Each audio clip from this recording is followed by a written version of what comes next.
Of कर दी, क्योंकि ये डिमांड लेवल ब्रेक हो चुका है।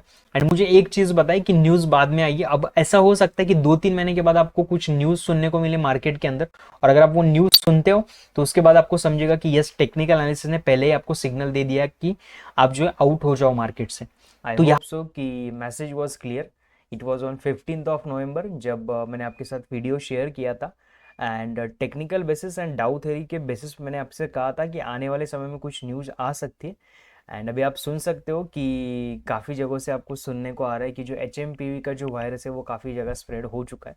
सो ये कोई मैजिक नहीं है, जस्ट आपका डाउ थ्योरी और टेक्निकल एनालिसिस अगर स्ट्रांग है, डिमांड सप्लाई, तो आप भी जो है मेरी तरीके से अच्छा आपका लॉस प्रोटेक्ट कर सकते हो। एंड उन 5 से 10% लोगों में आप आ सकते हो। देखिए, मार्केट में पैसा हर कोई कमा लेता है, लेकिन जिसको मार्केट से करेक्ट टाइम पे आउट होते आता है एंड जो लॉस प्रोटेक्ट कर सकता है वही मार्केट से अच्छा खासा पैसा बना लेगा। Okay, so coming back to the topic, myself Shubham, I am an ISM certified equity advisor. And in this video we will talk about कि आने वाले समय में हम क्या एक्सपेक्ट कर सकते हैं मार्केट से, पहली चीज़। दूसरी चीज़, जो ये FII DI की जो एक्टिविटीज़ हो रही है उनका भी क्या मूड चल रहा है, क्या FII बाय कर रहे हैं या DI सेल कर रहे हैं, या फिर DI बाय कर रहे हैं FI सेल कर रहे हैं, वो भी डेटा हम देखेंगे अभी। पिछले मंथ्स कुछ में क्या हुआ ये देखेंगे। तीसरी चीज़, जो भी हमारा टेक्निकल सेटअप होता है डिमांड सप्लाई के बेसिस पे, जैसे हमने तो लास्ट 2 मंथ पहले ही हमने जो है ना लॉन्ग की पोजीशन जो है स्क्वायर ऑफ कर दी थी, जो भी हमारी हेवी पोजीशंस थी। एंड बस उसके बाद एक पोजीशन ली थी, वो भी कमोडिटी मार्केट में, और वहाँ से भी हमने 72,000 का प्रॉफिट बुक किया था। सो एज ऑफ नाउ जो है हम इक्विटी मार्केट से बाहर थे, ये मैंने आपके साथ अपडेट भी किया था। सो अभी क्या प्लान होना चाहिए ये भी हम बात करेंगे। एंड एट द लास्ट हम ये बात करेंगे, फोर्थ पॉइंट, कि ट्रेडिंग से लेके अभी आपको शिफ्ट क्यों होना है इन्वेस्टिंग के ऊपर। इसके ऊपर छोटा सा मैं आपको बताऊंगा कि क्यों होना है, क्योंकि जब मैं सेटअप एक्सप्लेन करूंगा तो आपको धीरे धीरे चीज़ें जो है ना समझ में आ जाएगी। Okay, but I request you कि अगर आपको अच्छी तरीके से इन डिटेल जानना है तो मैंने उस वीडियो के अंदर जो है ना लास्ट 2 डिकेड्स का लगभग 20 से 25 साल का डेटा जो है मैंने वहाँ पे डिकोड किया है। जो लेमन ब्रदर्स का क्रैश आया था, जो कोविड का क्रैश आया था, उस वीडियो में जो है मैंने डिमांड सप्लाई, जिन लोगों को मालूम है उन्होंने किस तरीके से लॉस प्रोटेक्ट किया होगा ना, ये मैंने सब एक्सप्लेन किया है। ओके, एंड डाउ थ्योरी कैसे वर्क करती है, कैसे अपने को जो है ना टेक्निकल एनालिसिस पहले सिग्नल दे देता है कि आप मार्केट से बाहर हो जाओ, ये भी मैंने एक्सप्लेन किया है। सो टाइम मिले तो वो वीडियो देखना, तो आपको ये और अच्छी तरीके से ये रिलेट होगा। ओके, सो पॉइंट नंबर 1 कि जो HMPV वायरस है, क्या वो काफ़ी क्रिटिकल है। देखिए, हम डॉक्टर वगैरह तो है नहीं, हम इन डेप्थ तो नहीं जा सकते, बट जितना मैंने उसको जो है पढ़ा है, जितने मैंने आर्टिकल्स मैंने देखे, वो एक जो है एक रेस्पिरेटरी इन्फेक्शन है। ओके, सो जो WHO को जो भी हेड है, जिनकी न्यूज़ में देखते रहता है, तो उन्होंने कहा कि काफ़ी ज़्यादा सीरियस होने की कोई बात नहीं है एज ऑफ नाउ। सो जो भी हम प्रोटेक्शन ले सकते, जो भी हम ले सकते, उन सारी चीज़ों को जो है आप ध्यान में रखो। ऐसा बहुत उस चीज़ को जो है ना ज़्यादा ये मत करिए आप कि यार अभी क्या लॉकडाउन आ जाएगा फिर से, या फिर पैनिक सेलिंग आ जाएगी, ऐसा दिमाग में मत रखिए। जो भी चीज़ें होगी वैसे ऐसे देखेंगे, क्योंकि ऑलरेडी हमने जो है फर्स्ट टाइम कोविड एक बार जो है गवर्नमेंट से लेके हर किसी ने एक्सपीरियंस किया, तो इस बार हर कोई जो है प्रिपेयर होगा उस चीज़ के लिए। सो उस चीज़ को ज़्यादा दिमाग में मत डालिए।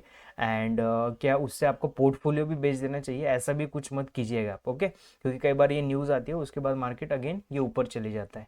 सो जो HMPV का जो वायरस आपको दिख रहा है, जो चीज़ें आप सुन रही हो, ठीक है, आप जो है आप प्रोटेक्ट करो खुद को, आपकी फैमिली को प्रोटेक्ट करो, बस उसको ज़्यादा आप ये मत करो, ओवर हाइप करो मत एज ऑफ नो। जब ज़्यादा कोई सीरियसनेस होगा, जब गवर्नमेंट भी अनाउंस करेगी सीरियस है, उसके बाद हम देखते हैं धीरे धीरे चीज़ें कैसी होगी, एंड उसके ऊपर हमारा डिसीजन रहेगा फिर फाइनेंशियल।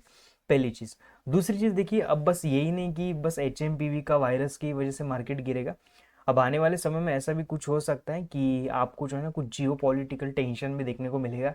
ओके, जैसे इराक ईरान का जो वॉर चल रहा था, या फिर रशिया का भी जो वॉर चल रहा था, यूक्रेन का जो वॉर चल रहा था, तो ये सारी चीज़ें ना ये ऑलरेडी चल रही है। अगर इसमें कोई बड़ी कंट्री और एक बार शामिल हो जाए ना, तो ये और ज़्यादा मेल्ट डाउन होगा ये चीज़ें। ओके, एंड ये फिर मार्केट में अफेक्ट होगा, तो ये भी चीज़ें हो सकता है। जैसे हमने बोला था कि आने वाले 2-3 महीने में कुछ न्यूज़ आएगी, तो ये वायरस की न्यूज़ आ गई। एंड ये भी हो सकता है कि बाद में कोई जियो पॉलिटिकल न्यूज़ आएगी इसके ऊपर। सो उसकी आप जो है ज़्यादा फिक्र मत कीजिए, आप चार्ट एनालिसिस करना सीखिए, चार्ट किस तरीके से एनालिसिस करती है। सो फर्स्ट हुआ वायरस और दूसरा हुआ जियो पॉलिटिकल टेंशन। उस चीज़ों के ऊपर जो है आप अवेयर रहिए क्या चल रहा है क्या नहीं, बस उसके ऊपर जो है ना आपका आप ज़्यादा डिसीजन मत लेना, ये फाइनेंशियल डिसीजन, फर्स्ट चीज़। अब दूसरी चीज़ मैं आपको ये दिखाना चाहता हूँ कि जो एफआई और डीआई की जो कैश मार्केट की एक्टिविटी है ना वो क्या चल रही है। ओके, सो यहाँ पे साइट है, इस साइट पे मैं आपको डेटा दिखाता हूँ, मंथ वाइज डेटा है और ये कैश मार्केट का डेटा है। यहाँ पे आप देख सकते हो, यहाँ पे ये एफआई का जो डेटा है और यहाँ पे जो ना डीआई का डेटा है। अगर मैं आपको शो करूँ ना, तो फर्स्ट ऑफ ऑल आप डीआई देखिए, जो डोमेस्टिक जितने भी इंस्टीट्यूशन है ना ये कितने स्ट्रांग है। दिसंबर 2022 हो गया, यहाँ से लेके दिसंबर 20 अगस्त 23, यहाँ से लेके अगर आप देखोगे ना अगस्त 23 से लेके एक भी मंथ में जो ना ऐसा हुआ नहीं कि ये सेल हुआ है। कंटिन्यूस डीआई में जो ना ये कंटिन्यूस बाय हो रहा है।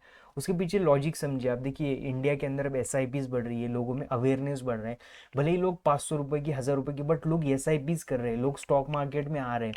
सो इनफ्लोज आ रहा है। ओके, एंड जो भी एस होती है, जो भी ये सारी चीज़ें ना, उससे ये फंड गैदर होकर ये मार्केट में आ रहा है। सो डीआई काफ़ी स्ट्रांग लेवल पे है एज ऑफ नाउ। और यहाँ पे मैं अगर आपको एफआई देखूँ तो आप यहाँ पे देखिए जनवरी 25, अभी ये 10-11 दिनों का डेटा है, 21,357 करोड़ का ये माल बेच चुके हैं। दिसंबर में भी इन्होंने सेलिंग की, नवंबर में भी सेलिंग की, अक्टूबर में तो काफ़ी हेवी सेलिंग की, लगभग 1,14,000 करोड़ का इन्होंने जो है ये माल बेचा है यहाँ पे। उसके बाद अगर आप यहाँ पे देखोगे तो सेम डीआई ने भी फिर अच्छा खासा बाय भी किया है। सो कहने का मतलब क्या है कि पहले जब एफआई ऐसी थी कि एफआई ने अगर माल बेचा तो मार्केट को गिरना ही है। अभी मार्केट ऐसा हो चुका है कि एफआई काफी हेवीली पोजीशन सेल ऑफ कर रहे हैं, काफी हेवीली, बट उसके अगेंस्ट डीआई इतने स्ट्रांग हो चुके हैं कि वो मार्केट में उतना इम्पैक्ट आ नहीं रहा है। सो एफआई एज ऑफ नाउ जो है ना सेलिंग के मूड में, और डीआई जो है ना एज ऑफ नाउ बाइंग के मूड में, कंटिन्यूस बाइंग कर रहे हैं डीआई। अच्छा खासा इनफ्लो जो है ना मार्केट में आ रहा है, इसलिए वो मार्केट हमारा जो है ना स्टेबल हो चुका है, सस्टेन हो चुका है। पहले अगर आप मार्केट देखते थे कि यूएस मार्केट अगर गिरता था तो इंडियन मार्केट भी गिरता था। अगर आप अभी का मार्केट देखोगे, यूएस का मार्केट इनकेस कई बार गिरा है तो ऐसा भी होता है कि हमारा मार्केट गिरता नहीं है, हमारा मार्केट स्टेबल रहता है। Okay, so DI is very strong as of now. ये जो डेटा है हमें ये वही शो करता है कि अभी तक जो है डीआई के हाथ में काफ़ी सारी चीज़ें, और डीआई कंटिन्यूसली ये जो है ना बाइंग कर रही है। ओके, एंड ये मजाक नहीं कि कंटिन्यूस 1 साल से या 1-1.5 साल से कंटिन्यूस बाइंग करना, ऐसा पहले कभी हुआ नहीं था। बट अभी जो है ना लोगों में अवेयरनेस बढ़ चुकी है, एंड आई होप सो और अगर अवेयरनेस बढ़े लोगों में, सो एफआई कितना भी करे कुछ चीज़ें, फिर उसके बाद में जो है डीआई है ही फिर उसे कवर करने के लिए। मोटा मोटा ये समझ लीजिए एफआई सेलिंग के मोड में है और डीआई जो है बाइंग के मोड में। अभी तीसरी चीज के हम ऊपर चलेंगे, हमारा सेटअप। अब देखिए सेटअप क्या कहता है, ये देखिए मैंने यहाँ पे जो आपको ये ग्रे वाले लाइंस अगर आप देख रहे हो फर्स्ट टाइम अगर आपने ये वीडियो देखा है, तो ये वाला जो ग्रे वाले आप जो बॉक्स देख रहे हो ये डिमांड जोन होते हैं। यहाँ तक लास्ट में डिमांड आती है, इसके नीचे अगर कोई कैंडल क्लोज हो रही है वीकली बेसिस पे, क्योंकि मैं वीकली बेसिस पे एनालिसिस करता हूँ, तो उसके अंदर एक शार्प सप्लाई आता है, फिर वो सेलिंग के लिए कन्वर्ट होता है। तो ये वाला लेवल मैंने आपके साथ भी शेयर किया था, ये वाला लेवल जब ये ब्रेक हुआ था उसी दिन से जो है मैं मेरे लॉन्ग की पोजीशन मैंने स्क्वायर ऑफ कर दी थी, और मैं जो है अच्छी तरीके से बस मार्केट में वॉच कर रहा था। उसके बाद मार्केट थोड़ा ऊपर गया, अगेन ये नीचे आया। अब जो वाली मुझे लेवल शो हो रही है ना, देखिए ये वाला लेवल मुझे शो हो रहा है कि ये वाला जो है ना अभी ये डिमांड जोन है। अगर ये इसके नीचे क्लोज हुआ ना, सो ट्रस्ट में ये फिर ये थोड़ा ऊपर अगेन ये रिट्रेस होगा, थोड़ा ऊपर रिट्रेस होगा, क्योंकि इतने आसानी से जाता नहीं है। कुछ लोग इसके अंदर वापस ट्रैप होंगे, कुछ यहाँ पे पैटर्न बनेगा, देन अगेन यहाँ से फिर आपको एक ना हेवी सेल ऑफ जो है ना देखने को मिल सकता है। ओके, एंड इनकेस ये नहीं होता है, यहाँ पे ये अच्छा खासा अगर एक्यूमुलेट होता है, 2-3-4 वीक भी अच्छा खासा एक्यूमुलेट होगा, सो उसके बाद जो है माइट पॉसिबल कि ये फिर आने वाले समय में जो है ना धीरे धीरे धीरे धीरे स्लो एंड स्टडी साइडवेज होकर जो है ना बुलिश हो जाए। ओके, सो देखिए डिमांड जोन सप्लाई जोन क्या होता है, डिमांड जोन जहाँ से एक अच्छी खासी, देखिए यहाँ पे अब ये रिट्रेस हुआ था तो यहाँ पे ये बाउंस हुआ, इसे कहते हैं डिमांड जोन। सप्लाई जोन होता है जहाँ से अच्छे खासा सेल ऑफ आता है, तो ये वाले एज ऑफ नाउ तो ये वाले सेल ऑफ के जोन है। यहाँ पे अगर ये लेवल क्रॉस नहीं होगा तो इसके अंदर कंटिन्यूस जो है ना एक सेलिंग चालू रही।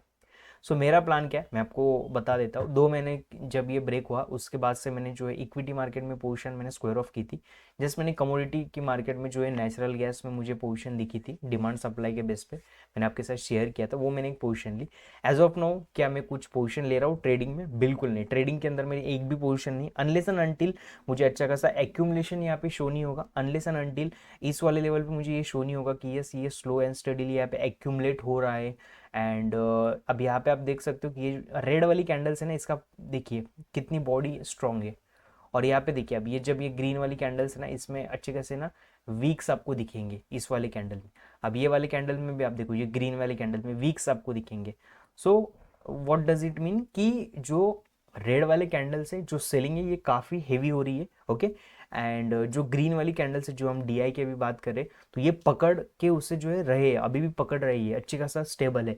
लेकिन आने वाले समय में अगर थोड़ा सा चेंज होता है, एफआई भी अगर बाइंग की तरफ जाते हैं एंड डीआई भी अगर कंटिन्यूस बाइंग करते हैं, और यहाँ पे मुझे डिमांड सप्लाई पे अगर एक्यूमुलेशन मुझे कुछ दिखाई देता है, तो फॉर श्योर उसके बाद जब ये लोअर हाइट्स ब्रेक हो जाएंगे वीकली पे, तब मैं स्लो एंड स्टेडीली में जो है मेरी पोजीशंस में बिल्ड करना स्टार्ट करूंगा। As of now I am out of the equity market में, इसके अंदर कोई भी लॉन्ग की पोजीशन में बिल्ड नहीं करो, पहली चीज़।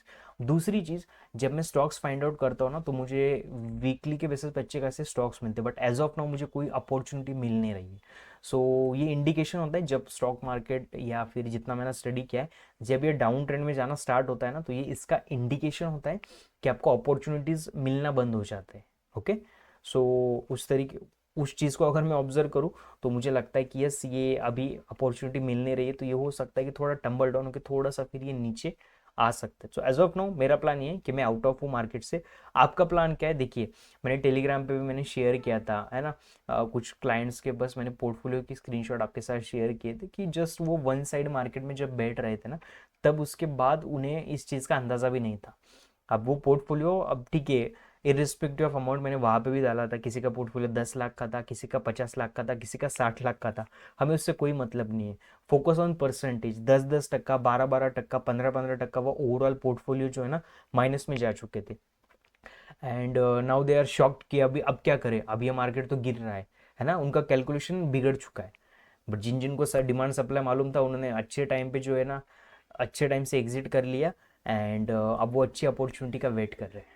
सो आप भी, अगर आपका पोर्टफोलियो है, अगर आप ट्रेडिंग कर रहे हो, तो अगर आप डिमांड सप्लाई को अच्छी तरीके से समझते हो तो वेल एंड गुड, नहीं हो तो जो है ट्राई करो कि एटलीस्ट 50% अमाउंट से ही आप जो भी कुछ करना वो 50% अमाउंट से ही करना, ओके। पूरा अमाउंट एंगेज मत करो इस मार्केट के अंदर, एंड थोड़ा लेवल टू लेवल ट्रेड करना, विदाउट स्टॉप लॉस बिल्कुल ट्रेड मत करो। कुछ प्लान रखो, एक अच्छा खासा प्लान रखो कि वीकली बेसिस पे या फिर डेली बेसिस पे जो भी करते हो उसका अच्छी तरीके से प्लान रखना, ओके। ये चीज़, ये मेरा प्लान रहने वाला है। अब दूसरी चीज़ जो मुझे आपके साथ शेयर करनी है, सी, अब आने वाले टाइम पे बजट है, 1 फरवरी को बजट है, एंड माइट भी जो है सैटरडे को मार्केट चालू रखने वाली इस बार गवर्नमेंट, क्योंकि लोग ट्रेड करें अच्छा खासा, है ना, लोग ट्रेड करें, और अच्छी तरीके से फिर चीज़ें होती है, फिर एसटीटी वगैरह काफ़ी चीज़ें होती है, तो उस दिन मार्केट चालू रहने वाला है। देखिए, अब इस बजट में क्या एक्सपेक्ट कर सकते हैं, बजट कोई भी हो, मैं आपको एक चीज़ कहना चाहता हूँ, मैं आपको पहले कुछ स्टॉक्स दिखाता हूँ। अब यहाँ पे मैं आपको दिखाता हूँ, see this is chart of Cochin shipyard. अब ये वाला मैं आपको चार्ट शो करूँ ना, तो ये टॉप से लेके जो है ना, टॉप से लेके जो है ना 58% गिर चुका है, ओके।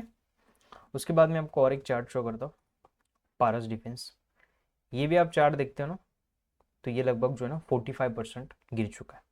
उसके बाद और एक स्टॉक जो सबसे ज़्यादा 2024 में जिसकी चर्चा हुई थी, विच इज़ वारी रिन्यूएबल, ये टॉप से जो है ना 62% गिर चुका है, ओके। और एक स्टॉक शो करता हूँ अलग सेक्टर का, विच इज़ ऑफ IRFC। ये भी टॉप से 40% करेक्ट हो चुका है। IRCTC, ये स्टॉक में एक बार आपको शो करूँ, तो ये भी टॉप से 33% जो है करेक्ट हो चुका है अभी के टॉप से। कहने का मेरा मीनिंग क्या है, देखो, बजट कभी भी कोई भी आता है, गवर्नमेंट कोई भी हो, डिफेंस सेक्टर, रेलवे सेक्टर, और अभी कुछ सालों में रिन्यूएबल एनर्जी, इन सेक्टर्स पे जो है ना मैक्स टू मैक्स फोकस करना होता है गवर्नमेंट को। मैं ये कहूँगा कि एज ऑफ नाउ आप जो है ट्रेडिंग फुल फ्लेज में मत कीजिए। अगर आपके पास फंड है और आप इन्वेस्ट करना चाहते हो, तो आपको अच्छे वैल्यूएशंस पे कुछ स्टॉक्स मिल रहे हैं, ट्रस्ट मी। मैं ज़्यादा फंडामेंटल में नहीं जाऊँगा, आप फंडामेंटल स्टडी करिए, क्योंकि ये चैनल हमने डिमांड सप्लाई के लिए बनाया। इसके अंदर जो है ना आप 40% 50% से जो है ना अमाउंट एलोकेशन स्टार्ट कर सकते हो। एंड मैं मेरे बारे में बात करूँ तो ये स्पेशली मैं जो है रिन्यूएबल के अंदर मैं काफ़ी इंटरेस्टेड हूँ इस बार। एंड वारी एनर्जीज का जो स्टॉक है वो मेरे खुद के रडार पे है, एंड कुछ पोजीशंस मैं भी देखूंगा, उसके ऊपर जो है मैं धीरे धीरे एक्यूमुलेशन करते जाऊंगा। मैं आपको यही कहूँगा कि अभी बजट आ रहा है, ये चार्ट हो गया, IRFC हो गया, IRCTC हो गया, देन उसके बाद वारी हो गया रिन्यूएबल एनर्जी में, देन सुजलॉन वगैरह ये कंपनी हो गई जो कि फंडामेंटली अभी इतनी है नहीं, बट अगर आप डिमांड सप्लाई देखते हो आपको कुछ मिलता है तो आप वहाँ पे भी देख सकते हो।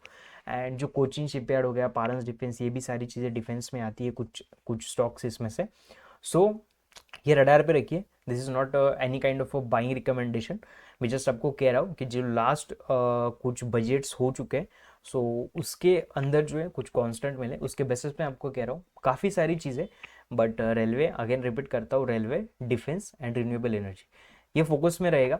सो ये ऑलरेडी गिर चुका है, मोर देन 30 40 50% ये गिर चुका है।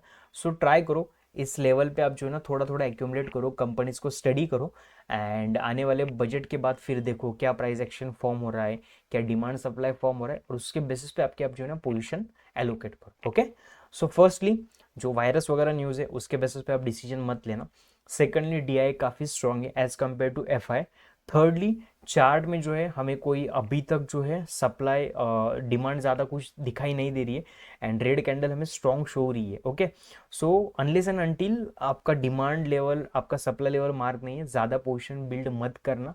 ओके, एंड मेरा प्लान क्या है, थर्ड चीज़ जो हमने बात की थी, मैं एज ऑफ नाउ मार्केट से बाहर हूँ क्योंकि ये मार्केट जो है ना काफ़ी फिशी मुझे लग रहा है, और जो मेरी सप्लाई लेवल का जोन था ये थोड़ा ब्रेक हो चुका है, एंड अभी धीरे धीरे न्यूज़ आ रही है। ओके, सो ये मेरा प्लान है। एंड फोर्थली इन्वेस्टिंग के लिए मैं भी खुद देख रहा हूँ कि ये जो 2 3 सेक्टर्स है इसके ऊपर मैं स्टडी कर रहा हूँ, एंड आने वाले समय में जो है मैं इसके अंदर ट्राई करूँगा कि कुछ अमाउंट में इन्वेस्ट कर सकूँ। ओके, सो आई होप कि कुछ डाउट्स आपके क्लियर हुए होंगे, एंड कुछ डाउट्स के बाद जो है आपको धीरे धीरे अब डिमांड सप्लाई भी समझेगा किस तरीके से वर्क करता है। तो चार्ट्स आपके वॉच लिस्ट में भी आप रख सकते हो अलग अलग, एंड आपको वीडियो अच्छा लगता है तो डेफिनेटली लाइक कर देना। एंड इसी तरीके से जो है मैंने जितने प्रॉफिट बुकिंग की है मैंने सेपरेट प्लेलिस्ट बनाई है, अगर आप बिगिनर हो तो वहाँ से आप देख सकते हो, तो आपको समझ में आएगा हमने कैसे ये प्रेडिक्ट किया था कि मार्केट थोड़ा गिर सकता है, और हम किस तरीके से बाहर हो गए थे और लॉस हमने प्रोटेक्ट किया है। तो प्लेलिस्ट है वहाँ पे, मास्टर द स्विंग ट्रेडिंग नाम से ऐसी समथिंग मैंने प्लेलिस्ट है, वहाँ पे मैं लिंक दे दूंगा, आप वहाँ से देख सकते हो। सो चैनल सब्सक्राइब करके बेल आइकन प्रेस करना, तो आपको पर्सनल तरीके से वीडियोस आएंगे। एंड टेलीग्राम पे हो तो वेल एंड गुड है, नहीं तो डिस्क्रिप्शन में लिंक है, वहाँ से आप कनेक्ट हो सकते हो। एंड ज़्यादा लंबा नहीं करना है, ऑलरेडी काफ़ी सारी चीज़ें हमने कवर कर ली है। सो मिलते हैं नेक्स्ट वीडियो में, तब तक के लिए थैंक यू सो मच।